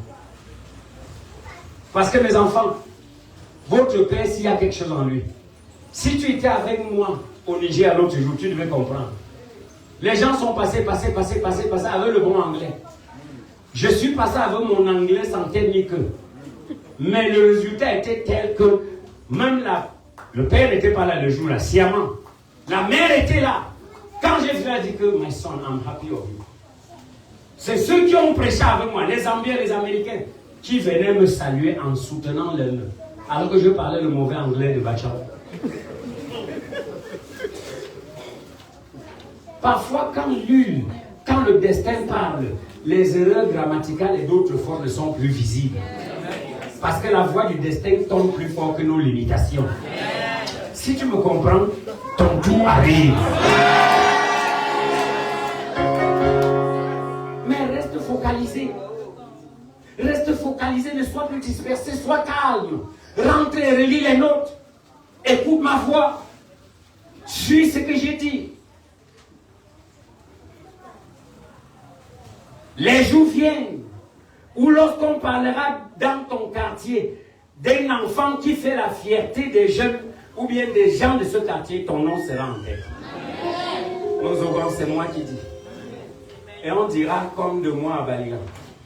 Hey, il est pasteur. Avant d'être comme nous le voyons là. Est-ce qu'il est le seul pasteur dans ce village? N'est-ce pas, il y a plein de pasteurs. Pourquoi lui, il est différent? Pourquoi il est différent? Ah, c'est un sorcier, vous dites qu'il est pasteur, c'est un sorcier. N'est-ce pas l'enfant de tel est pasteur? N'est-ce pas l'enfant de tel est pasteur? N'est-ce pas, il y a au moins 30, 50 pasteurs dans... Pourquoi lui seul est différent? Parce que, je veux te dire, quand le Seigneur te prépare pour la royauté, tes résultats surprennent tout le monde. Vous comprenez? Parce que si tes résultats sont facilement traçables, si on peut tracer tes résultats, ça veut dire que Dieu n'était pas à l'œuvre. Si on peut tracer, s'il y a la traçabilité, Chantal, si on peut tracer le processus, si on peut dire, ah, on connaît, elle est à l'aide 2. Ça veut dire que Dieu n'était pas là. Parce que Dieu ne respecte pas le protocole. Tu comprends? Dieu ne respecte pas il ne respecte pas toujours le protocole. Quand il veut racheter le temps. Qu'est-ce que je viens de dire? Dieu ne respecte pas toujours le protocole, surtout quand il veut racheter le... Est-ce que je peux me faire répéter? Dieu, toujours surtout quand il veut racheter. Ça veut dire que tu restes sans accoucher, le jour que tu vas accoucher, tu vas à l'hôpital, les 4 enfants sont dans ton ventre. Tu dis, Seigneur, 4, on dit oui. Dans ta famille, personne n'a jamais accouché 4. C'est parce qu'il y a un temps. Dieu veut racheter le temps perdu. Allez lire Joël, Dieu dit les années perdues, je vais les restaurer. Ne demandez pas comment. Développe juste une face qui correspond à l'attente. Parce que je vous ai dit, les faces molles ont trop de boutons. Développe une autre manière d'être, même à l'église. Quand tu arrives à l'église tous les jours, assois-toi sereinement. Et quand il faut chanter, chante comme si tu étais seul. Il y a une attitude qui prépare l'intéressé à l'élévation. Mais si tu continues d'être comme tu es tout le temps, ne t'attends à rien. Oh, n'est-ce pas dans Hébreux 11, il est dit que la foi est une affirmation des choses qu'on espère et une démonstration. Ça veut dire qu'il y a une attitude que tu commences à montrer. Comporte-toi comme quelqu'un qui tire son sang à l'aéroport. Sans rire. Sans te demander ça va se passer comment. Si le diable peut le faire pour ceux qui adhèrent dans l'occultisme, Dieu le fait beaucoup plus que ça. Si tu connaissais Dieu, peux-tu dire oui?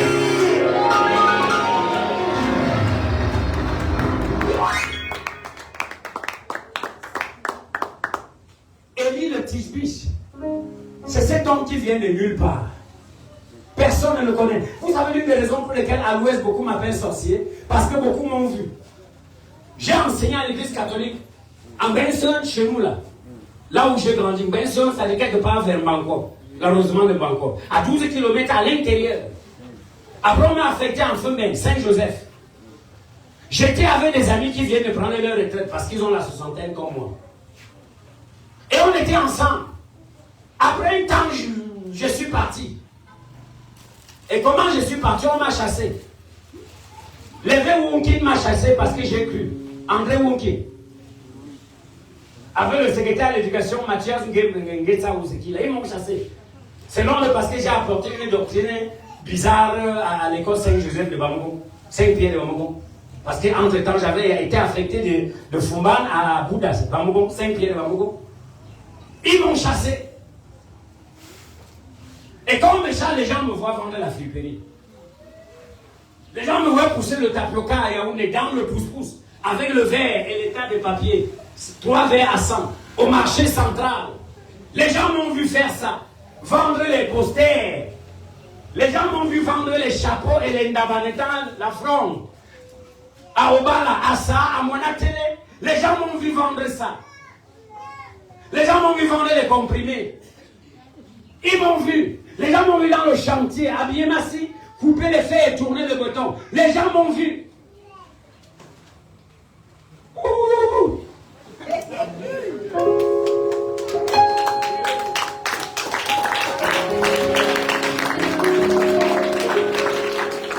Et après cette période incubatoire, après cette formation,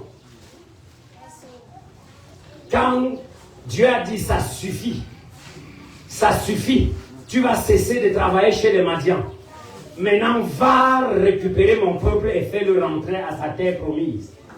Et ceux qui m'avaient vu dans toutes ces étapes, tu veux qu'ils ne m'appellent pas sorcier. Le changement a été très radical. Ça a été très radical. Qu'à 30 ans, je disparaisse. Je tombe à l'église apostolique bilingue de Kumba. 2 ans après, je ressors. Au collège, pardon. Collège apostolique bilingue, collège biblique, non. Collège biblique apostolique bilingue de Kumba. 2 ans après, je ressors. Et c'est fini. La gâchette a été appuyée. Et déjà à l'école, les prophéties sur ma tête étaient que mes amis de classe étaient jaloux. Il y a un temps où Dieu appuie sur la gâchette. Et je prie que Dieu soit en train d'appuyer sur la gâchette de quelqu'un. Ce que je te défends, c'est de rétrograder en esprit après cette convention. Parce qu'il y a une attitude que tu dois préserver pour activer la révélation et son accomplissement. Regarde-moi avec fermeté et dis Amen. Assois-toi avec assurance. Assois-toi, réajuste-toi. Il y a même une manière de s'asseoir avec assurance. Est-ce que tu peux croiser le pied pour t'amuser? Amuse-toi en croisant le pied. Amuse-toi en croisant les pieds. En Afrique, nous croyons que croiser les pieds, c'est pour les grands. Amuse-toi en croisant les pieds.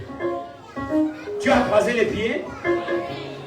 Les gens qui ont le ventre comme moi, croiser les pieds, c'est un problème, mais ce n'est pas un problème.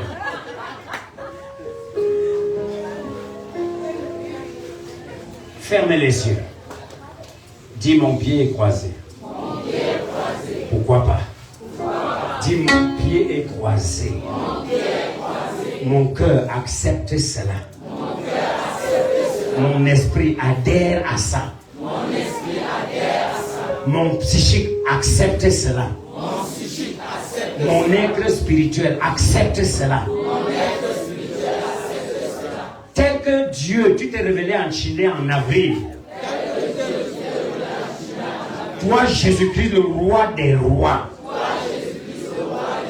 Me voici pieds croisés. Seigneur, surprends tout le monde. Ramène ton pied si ça te fait mal.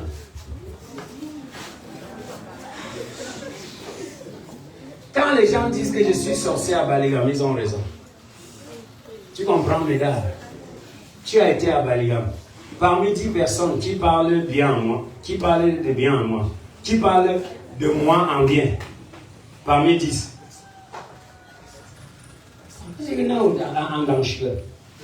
Angasset, c'est comme ça qu'on m'appelle. Angasset.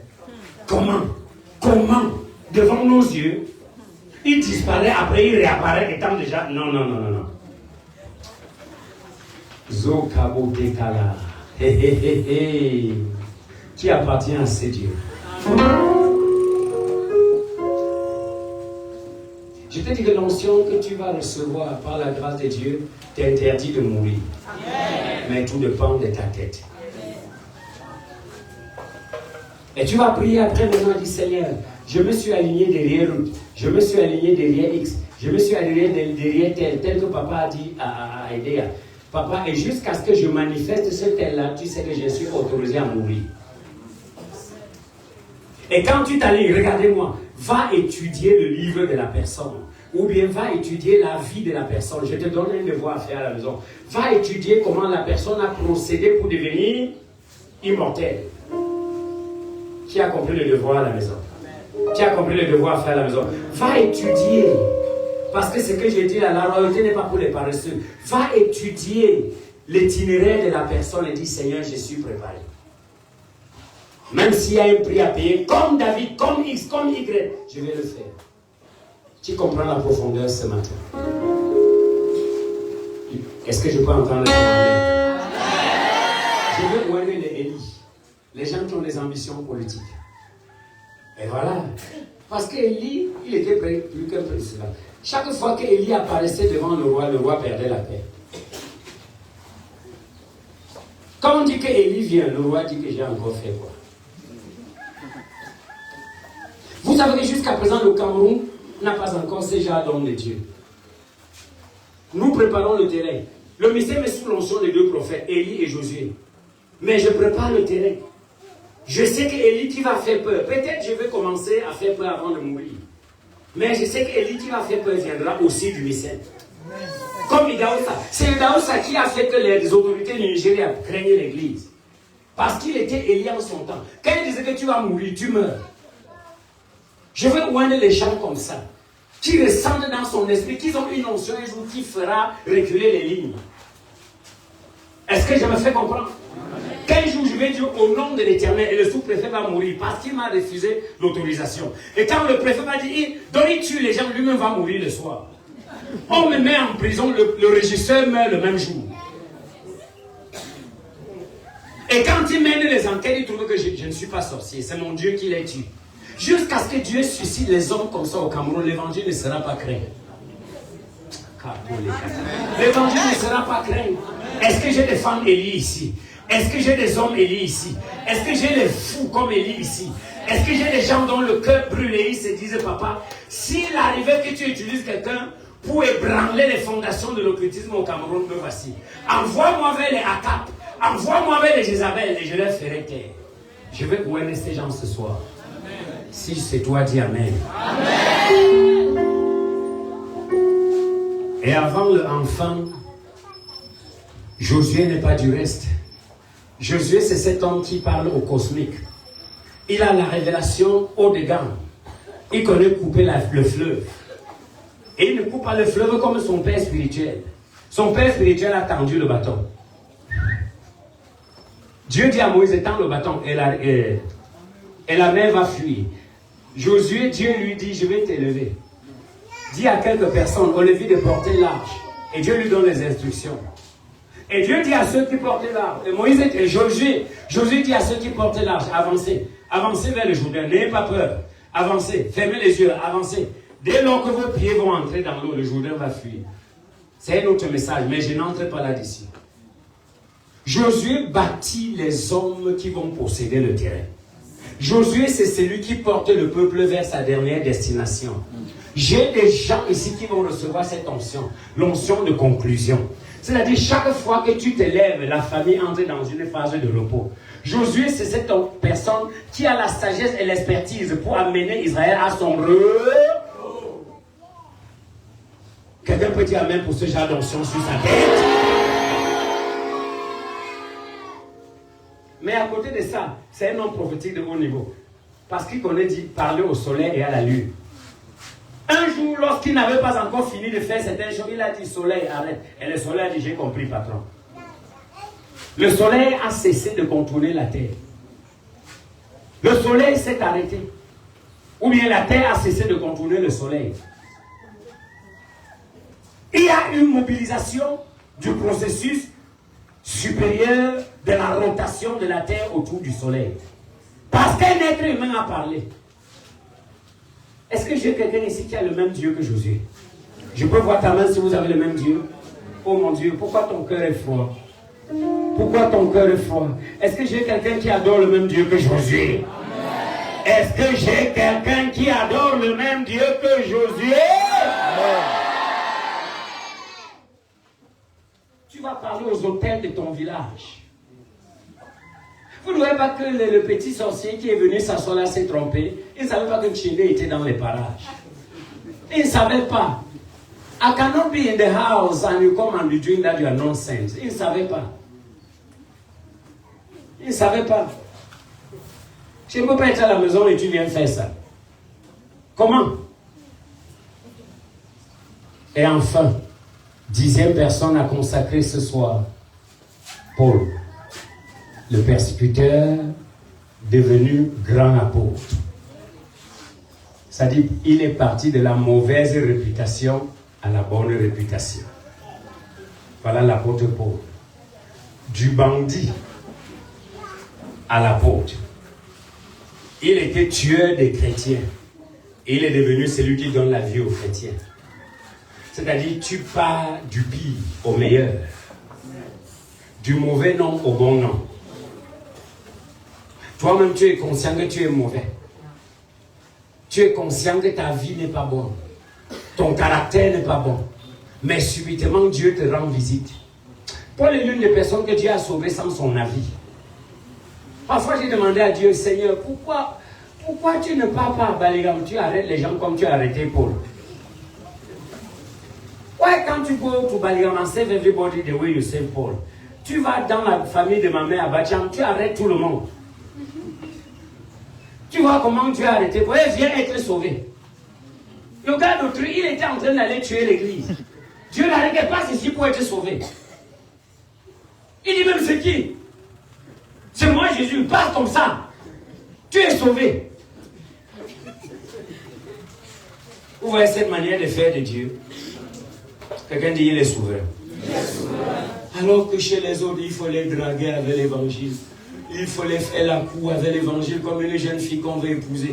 Il faut flatter avec l'évangile. Il faut dire, tu vois, Jésus est bon jusqu'à... si tu viens goûter pendant 6 mois. S'il n'est pas bon, rentre. Il faut le flatter. Dieu n'a pas flatté Paul. Le gars allait avec son couteau pour tuer les chrétiens. Dieu l'arrête comme ça que, passe ici, sois sauvé. Tombe là. Je te sauve. Va prêcher. Qui veut ce genre de visitation divine dans ta vie?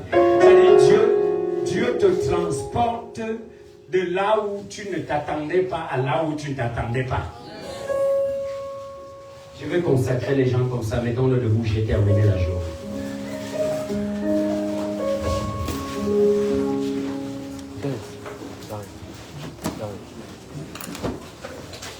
Il y a bien place là. Aïe, Paul était le 9e. Il y a 2 rois 4, 10e femme de distinction. Voilà, c'est la femme sans nom là qui fait 10.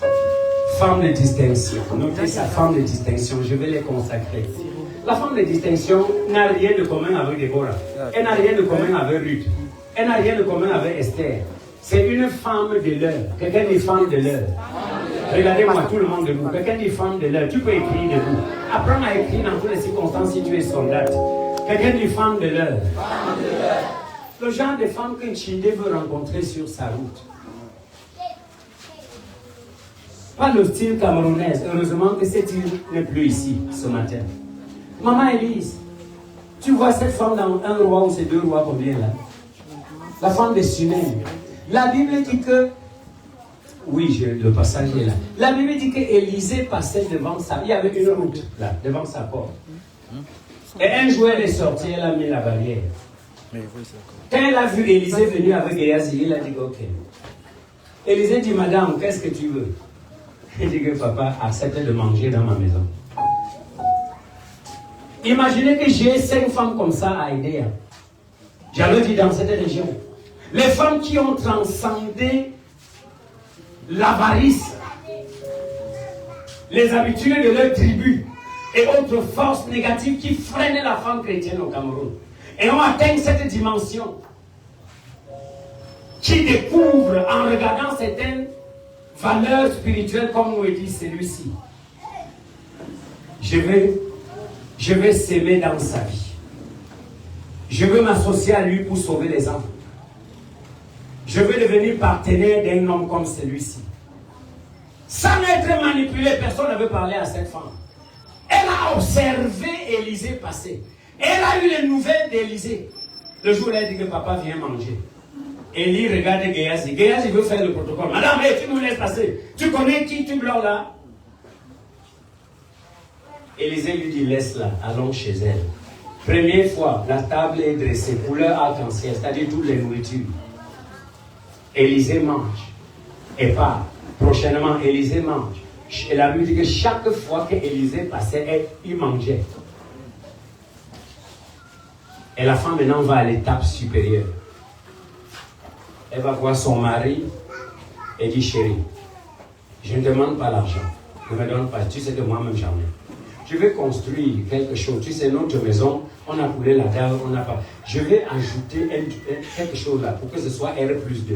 Et je vais faire les escaliers par dehors. Il n'entrera pas par notre salon. Je fais ça en haut pour lui. Son mari a dit, vas-y.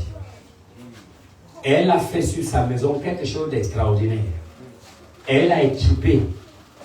Elle a mis un salon lui second. La climatisation de l'époque. L'eau, tout. Elle a mis un lit, elle a mis un autre lit pour Géasi, le cupide pasteur du Missel. Elle a mis un autre lit. Si tu ne t'identifies pas à un personnage biblique, à cette convention, parce que curieusement, je vais vous dire quelque chose. Dieu, c'est un Dieu de relais. Chacun d'entre vous ici, selon ce que Dieu m'a dit, a toujours désiré ressembler à l'une des personnes que j'ai citées là. Cette femme se démarque. Elle n'était pas la seule femme, mais elle s'est démarquée. Elle a mis de l'argent. Les maçons ont fait quelque chose. Prochainement, quand Élisée passe, il vient manger. Il dit que papa, s'il te plaît, ta servante t'a offert ce logement-là en haut. Tu dis quoi? Il dit que je vous en prie, venez voir. Élisée monte et dit waouh, les carreaux, c'est-à-dire les marbres de l'époque, c'est les marbres qu'on utilisait à l'époque. Élisée ne s'en revient pas. Il dit papa, voilà votre chambre, voilà la douche. Voilà. Je sais qu'elle a conçu sa direction Jérusalem, l'époque. Pour que quand il veut prier, selon la coutume d'Égypte, qu'il regarde vers Jérusalem. C'était extraordinaire. Les femmes sensibles, les femmes de pointe, les femmes qui ne demandent pas la vie de leur mari, les femmes qui ont dépassé le contrôle de leurs membres de famille, les femmes qui ne ressemblent ni au père ni à la mère, les femmes qui agissent et tout le monde est surpris, les femmes qui ne demandent pas la vie du mari, les femmes que lorsqu'elles parlent, le mari écoute. Si tu connais une femme dans ta région-ci qui a encore le langage de mon mari ne veut pas, elle n'a pas encore conquis son mari. Elle voit son mari comme un partenaire sexuel. Et elle-même est une esclave du sexe. Il y a une notion que lorsque la femme commence à dégager, même si le mari est n'importe comment, il va se plier. Il y a une certaine valeur spirituelle que lorsqu'une femme manifeste, le mari se plie. Je vous dis la vérité. Cette femme était de cette dimension-là. Mon mari, je vais construire. Il dit, quoi, l'argent? Il y a des femmes ici que quand elles donnent à leur mari, elles cachent. Quand elles donnent à Dieu, pardon, elles cachent. Parfois, leur mari est soi-disant non chrétien. Mais ce qu'elle donne ici, elle cache. Parce que si le mari soi-disant chrétien comprend, il y aura la guerre dans la famille. Les Nabal. Les maris Nabal. Le mari de cette femme était une incrédule. Mais l'onction sur la tête de cette femme. C'est pour ça qu'elle n'a pas de nom. La Bible l'appelle femme de distinction. Tellement sa valeur était élevée que son nom même que ses parents lui ont donné n'était plus connu. Sa valeur était visible. Quelqu'un dit valeur élevée. Valeur élevée. Quand ta valeur est élevée, ça étouffe ton nom naturel. On ne l'appelait plus femme, madame telle. On l'appelait femme de... Parce que ses actes, ses œuvres parlaient plus que tout. Dieu va oindre cette qualité ici ce matin. Si ton amen me convainc, ça veut dire que tu es de celle. Elle était morte au matérialisme. Elle avait compris. Et dans tout ça, elle n'avait pas d'enfant. Mais elle n'a jamais prié pour l'enfant. Elle voulait servir Dieu et servir Dieu seul.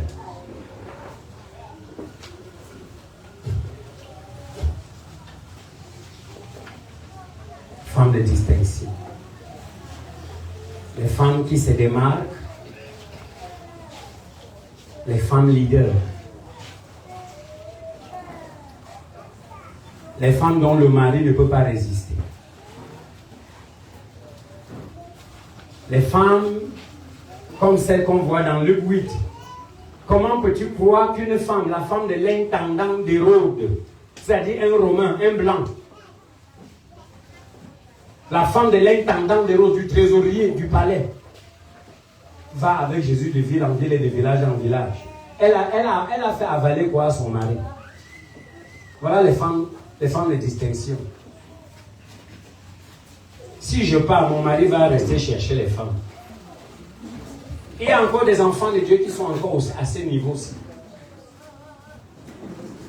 L'autre m'avait dit en son temps, depuis, tu connais de qui je parle. Quand ma femme avait fait 1 an d'école de Bible au Nigeria, l'une des femmes de l'époque, de ce mystère m'a dit que, hé papa, je félicite mamie. Moi, je ne peux pas faire 1 semaine loin de mon mari. J'ai dit parce que ton mari, non, pas mon mari, moi-même je ne peux pas supporter. Elisa, elle lit jusqu'à s'asseoir. Une femme qui ne peut pas supporter rester sans sexe pendant 1 semaine.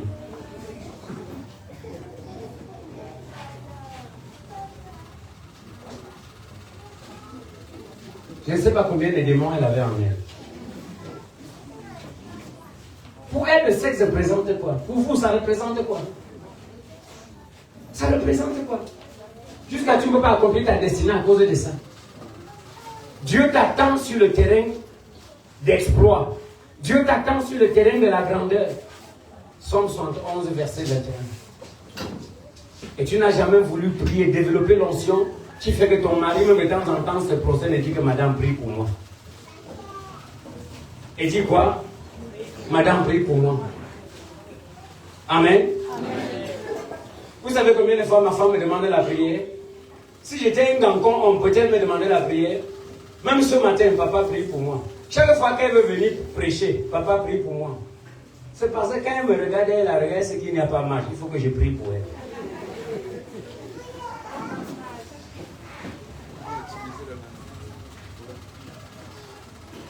J'ai souvent des problèmes. Quand certains hommes parlent ma femme, tu sens dans l'expression ma femme, ma propriété. Un embrigadement. Ma femme, quand il dit ma femme, tu sens que dans ma femme, il y a ma chose, mon objet. Et d'autres femmes, quand elles disent mon mari, tu sens par l'esprit qu'elle veut dire mon idole. Lève les mains vers le ciel.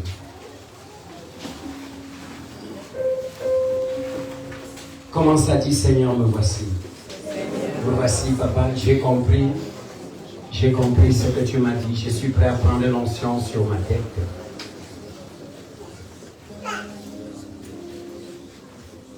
Je suis prêt à prendre l'ordination ce matin pour conclure cette convention. Tu connais derrière qui tu vas t'aligner. Il est 13h50. J'ai pris le micro à 11h. J'ai essayé de parcourir l'essentiel. Je ne t'entends pas murmurer à l'oreille.